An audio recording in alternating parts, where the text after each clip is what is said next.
प्यारे छात्र और छात्राओं, अगर आपको 12वीं का बोर्ड देना 2026 में, तो आपके 2023 में महा मोस्ट इंपॉर्टेंट एक कन्वर्जन आया था। ठीक है, एक आपको आया था कि कैसे प्राप्त करें, केवल आपको समीकरण देना 8 नंबर का आया था। मेरे भाई आज इस वीडियो में हम आपको 10-12 एक ऐसे मोस्ट इंपॉर्टेंट क्वेश्चन के साथ हम आपको अवगत कराएंगे कि आपके बोर्ड एग्जाम 2026 में भी आ सकता है गारंटी के साथ, और यह आपके 8 नंबर में आता है। कैसे प्राप्त करें, केवल समीकरण दें। ठीक है, तो इस क्वेश्चन को आप लोग देख लेना, ये बहुत इंपॉर्टेंट और मोस्ट रिपीटेड क्वेश्चन है। तो आप लोग ध्यान से देखिए यह कैसे है। पहला हमारा क्वेश्चन दिया हुआ है, शुष्क ईथर की उपस्थिति में मेथिल आयोडाइड की अपक्रिया मैग्नीशियम से कराने पर। ठीक है, तो कह रहा है शुष्क ईथर की उपस्थिति में, यानी कि जो हमारा शुष्क ईथर है, गलत है ये डायलॉग अच्छा ना मार मिला।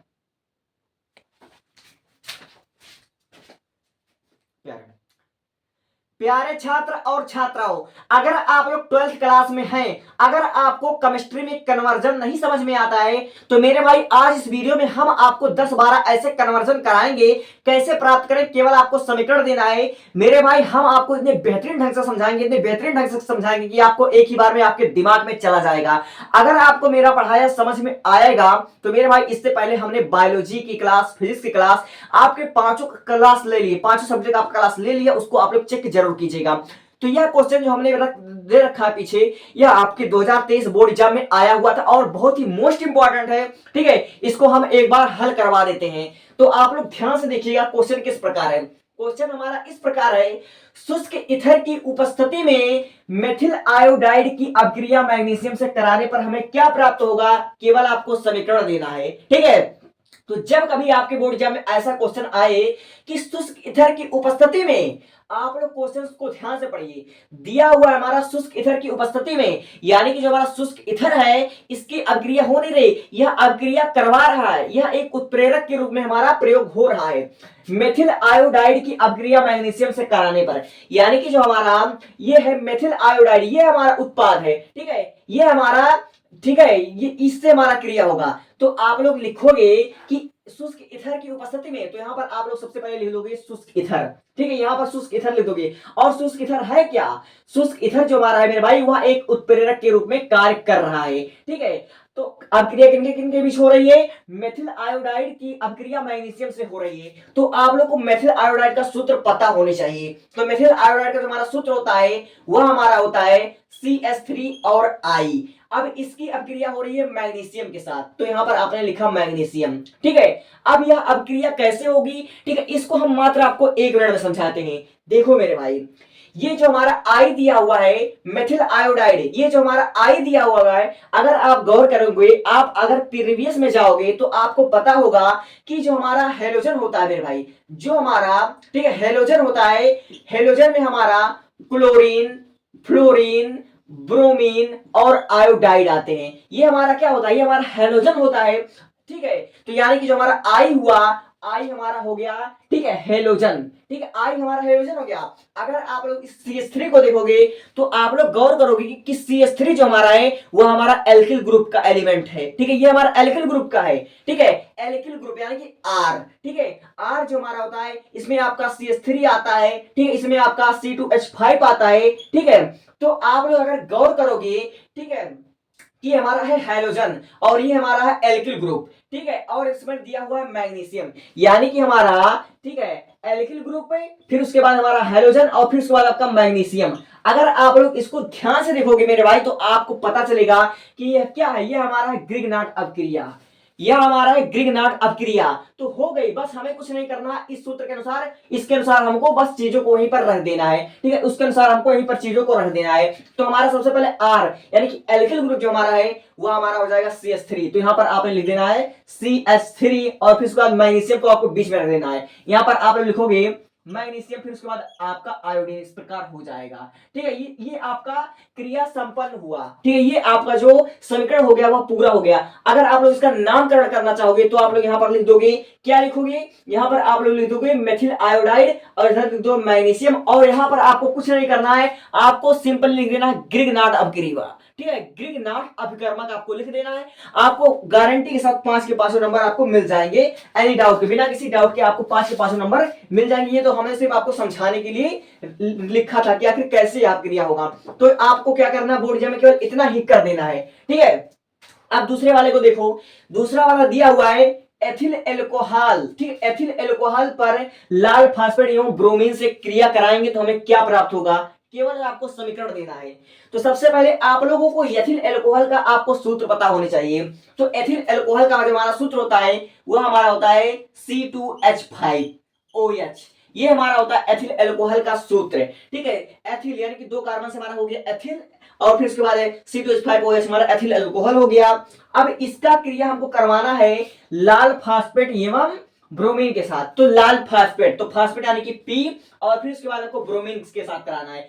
तो आप लोग यहां पर Br3 भी लिख सकते हो और Br5 भी लिख सकते हो, चाहे जो आप लोग लिख सकते हो, आखिर बात होगी वही, ठीक है। तो आपको यहां पर इसका क्रिया करवाना है, और उत्प्रेरक आपको कुछ दिया नहीं हुआ तो आपको सिंपली वैसे लिख देना है, ठीक है। तो आप लोग इसका अभिक्रिया कैसे कराओगे, तो हम आपको एक ट्रिक देते हैं। वह ट्रिक क्या है, तो आपने इसको क्या करना है, C2H5OH को आपको कुछ इस प्रकार लिख लेना है, C2H5, और फिर उसके बाद आपको लिख देना O, फिर उसके बाद लिख देना भाई H, और इस ट्रिक को कहते हैं क्रॉस ट्रिक, यानी कि क्रॉस ट्रिक। अब इस PBr5 को क्या करना है, यहां पर आपको नीचे लाना है, ठीक है, और एक Br आपको यहां पर रख देना है, और फिर उसके बाद एक Br आपको यहां पर रख देना है, और फिर उसके बाद जो बचा 3 Br को आपको यहां पर नीचे रख देना है, और फिर उसके बाद आपको यहां पर क्रॉस लगा देने हैं, ठीक है। आपको यहां पर क्या करना है, क्रॉस लगा देना है, और इसको बोलते हैं क्रॉस ट्रिक। क्या बोलते हैं इसको, क्रॉस ट्रिक, ठीक है। और फिर उसके बाद आपका जो आएगा वही आपका अभिक्रिया संपूर्ण हो जाएगा, ठीक है। तो आप लोग इसको उठाकर वहीं पर रख दोगे। तो आप लोग यहां पर देखोगे कि इधर आपका आया हुआ है C2H5Br, तो यहां पर सिंपली आप लोग लिख दोगे C2H5Br, ठीक है। यहां पर आपने लिख दिया, और प्लस करके आप लोग लिख सकते हो POBr, ठीक है, Br3 यहां पर 3 रहेगा, POBr3, तो यहां पर लिखोगे POBr3, और फिर उसके बाद जो इधर आपका बच रहा HBr आप लोग यहां पर सिंपली लिख दोगे HBr, सिंपली इस प्रकार से आपका हो गया, ठीक है। तो इतना इजी आपका क्वेश्चन था, देखने में बहुत इजी लग रहा था, ठीक है, बच्चों को बहुत टफ लग रहा था, लेकिन आपका ये बहुत ही आसान चीज है। तो उम्मीद करता हूं आपको ये दोनों समझ में आ गया होगा। अगर ये दोनों आपको समझ में आ गया हो तो आप लोग इसको स्क्रीनशॉट लीजिए, और बढ़ते हैं हम नेक्स्ट। अब इसको ध्यान से समझो कि यह क्या दिया हुआ है। देखिए मेरे भाई, फिर आपको वही दिया हुआ है, लेकिन आपको देखिए कैसे फंसाया जाता है। दिया हुआ हमारा शुष्क ईथर की उपस्थिति में मेथिल ब्रोमाइड की अभिक्रिया सोडियम से कराने पर, यह शायद आपको अगर दिख ना रहा होगा तो हम आपको एक बार आपसे पढ़ देते हैं। शुष्क ईथर की उपस्थिति में मेथिल ब्रोमाइड की अभिक्रिया सोडियम से कराने पर, ठीक है। तो आप लोग उसको देखिए, आप यहां पर दिया हुआ शुष्क ईथर की उपस्थिति में, तो आप लोग इसको पहले यहां पर लिख दोगे, ठीक है। यहां पर आप लोग लिख दोगे शुष्क ईथर, ठीक है, यहां पर आप लोग लिख दोगे शुष्क ईथर, और यहां बाबू क्या है, ये हमारा है उत्प्रेरक, ये हमारा है उत्प्रेरक। अब कह रहा है कि मेथिल ब्रोमाइड, और मेथिल ब्रोमाइड का सूत्र आप लोग को पता होगा CH3 और Br, ये हमारा होता है मेथिल ब्रोमाइड का सूत्र। और किससे कराना, सोडियम से कराना है। तो आप जब भी कभी आपको सोडियम के साथ क्रिया करवाना हो तो सोडियम केवल Na नहीं लिया जाता, Na2 लिया जाता है। इस बात को आप लोग अच्छे तरीके से जानते होंगे। तो यहां पर आप लिखोगे 2Na, ठीक है, 2Na लिखोगे। अब मेरे भाई देखो कि अभिक्रिया कैसे होती है, बच्चों को आखिर कैसे फंसाया जाता है, ठीक है। तो आप लोग इसको ध्यान से देखना कि जो हमारा Na होता है, Na पर हमारा प्लस चार्ज होता है, Na पे हमारा क्या होता है, प्लस चार्ज होता है, और Br पे माइनस चार्ज होता है। तो यानी कि जो हमारा सोडियम है यह ब्रोमीन के साथ जुड़ेगा, सोडियम ब्रोमीन के साथ जुड़ेगा। लेकिन आप लोग यहां पर देखोगे कि हमारा सोडियम है वो हमारा 2 है, लेकिन ब्रोमीन हमारा केवल 1 है, केवल सिंगल है। तो ऐसी अवस्था में हमको क्या करना पड़ेगा कि हमको ये जो हमारा मेथिल ब्रोमाइड है इसको हमें एक बार और लेना पड़ेगा। क्या करना पड़ेगा, एक बार इसको और लेना पड़ेगा। तो यहां पर हमें एक बार और लिखना पड़ेगा CH3, और फिर उसके बाद आपको यहां पर लिखेगा Br, यहां पर आपको लिखना पड़ेगा। क्यों, क्योंकि हमारा सोडियम 2 है और ब्रोमीन हमारा केवल 1 है, इसलिए हमको एक बार और लेना पड़ेगा, ठीक है। तो अगर आप लोग इसको ध्यान से देखोगे तो आपको कुछ याद आ रहा होगा, बुर्ज फीडिंग अभिक्रिया। जब सोडियम के 2 धातु, ठीक है, जब सोडियम के 2 अणु मेथिल ब्रोमाइड के साथ अभिक्रिया करते हैं, ठीक है, तो हमारा क्या बनता है, तो हमारा जो बनता है ईथर बनता है और यह अपक्रिया बुर्ज अपक्रिया कहलाती है, बुटर्ज अपक्रिया हमारा कहलाती है। तो आप लोग इसको इस प्रकार लिख सकते हो CH3Br और फिर उसके बाद यहाँ पर आप लोग लिख सकते हो +2Na और फिर उसके बाद आप यहाँ पर लिख सकते हो BrCH3 BrCH3 लिख सकते हो। CH3 या CH3Br या फिर BrCH3 बात दोनों एक ही है। तो आप लोगों यहां से इतना इसको काट दोगे तो यह आपका हो जाएगा बुर्ज अपक्रिया, तो बुटर्ज अपक्रिया हो जाएगा। और जो आपका बच रहा है यहाँ पर आप लोग लिख दोगे, क्या आपका बच रहा है CH3 और CH3, यह हमारा हो गया ईथर, यह हमारा ईथर। और फिर उसके बाद आपको यहाँ पर जो बच रहा है उसको आप लोग लिख देंगे, इसको आपने लिख देना है Br, ठीक है, 2Na और Br आपने यहाँ पर लिख देना है, ठीक है। यहाँ पर आपको इस प्रकार नहीं, आपको इस प्रकार लिखना है 2NaBr, ठीक है, 2NaBr इस प्रकार आपने सिंपल लिख देना है, ठीक है। तो यह आपका कौन सा क्रिया हो गया, यह हमारा हो गया बुर्ज अपक्रिया। इस प्रकार से आपको ये भी समझ में आया होगा। अब इसी प्रकार अगला वाला देखो, अगला वाला भी बहुत ही मोस्ट इंपॉर्टेंट है और बहुत ही आसान अपक्रिया है। देखो मेरे भाई, कह रहा एथिल ब्रोमाइड की सोडियम एथॉक्साइड या सोडियम मेथॉक्साइड से क्रिया कराने पर क्या प्राप्त होगा, केवल आपको समीकरण देना है। कह रहा सोडियम ब्रोमाइड, ठीक है, सोडियम ब्रोमाइड की अपक्रिया आपको सोडियम एथॉक्साइड तथा सोडियम मेथॉक्साइड यानी कि आपको 2 बार करवानी पड़ेगी, ठीक है। तो कह रहा एथिल ब्रोमाइड, तो एथिल ब्रोमाइड का पहले सूत्र जान लो, ठीक है। एथिल ब्रोमाइड यानी कि C2H5 और Br, ये हो गया आपका एथिल ब्रोमाइड, ये हमारा हो गया एथिल ब्रोमाइड। अब इसकी अपक्रिया आपने करवानी है किसके साथ, सोडियम एथॉक्साइड। सोडियम एथॉक्साइड का सूत्र आपको कैसे बनाओगे, देखो अगर आपको कुछ डिफिकल्ट चीज दिख जाए और आपका सूत्र ना आता तो उसको तोड़ दो।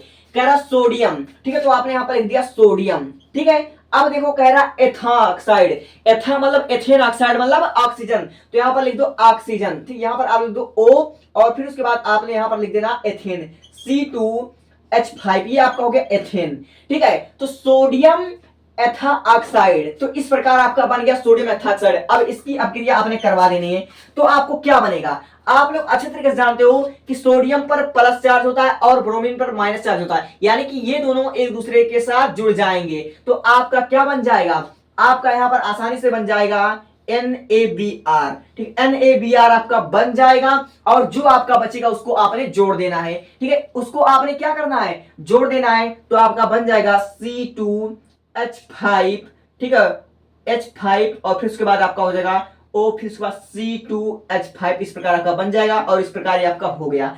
अब कह रहा है कि सोडियम मेथॉक्साइड के साथ भी क्रिया करवाना है, तो आप लोग अच्छे तरीके से जानते हो कि आपने क्या करना है, एथिल ब्रोमाइड C2H5Br, ये आपका हो गया एथिल ब्रोमाइड। अब इसकी क्रिया आपको करवाना है सोडियम किसे, मेथॉक्साइड से, तो आपका ये होगा सोडियम और फिर उसके बाद आपका होगा ऑक्साइड, फिर उसके बाद आपका होगा मेथेन CH3, ये होगा मेथेन। अब इसकी अपक्रिया आपको कैसे करवाना है, आप लोग अच्छे तरीके से जानते हो, इस पर प्लस चार्ज होता है, इस पर माइनस चार्ज होता है, तो यह आपका हो जाएगा NaBr आपका बाहर निकल जाएगा और जो आपका बचेगा वो आपका जुड़ जाएगा। तो क्या बचेगा C2H5, ठीक है, C2H5O और फिर उसके बाद आपका हो जाएगा CH3, यह इस प्रकार आपका बन जाएगा। तो आई होप आपको ये दोनों भी बहुत अच्छे तरीके से समझ में आया होगा। तो टेक अ स्क्रीनशॉट, आप लोग इसका स्क्रीनशॉट कर लीजिए, ठीक है। और इसके पहले हमने केमिस्ट्री की पूरी क्लास ले ली है और बायोलॉजी के हमने चैप्टर वाइज 1 शॉट को कवर करा दिया है। अगर आप लोग उसको देख लेते हैं तो गारंटी के साथ आपके बोर्ड एग्जाम में 90+ आने तक का मैं दावा कर सकता हूं, गारंटी के साथ। आप लोग बायोलॉजी जरूर देखें।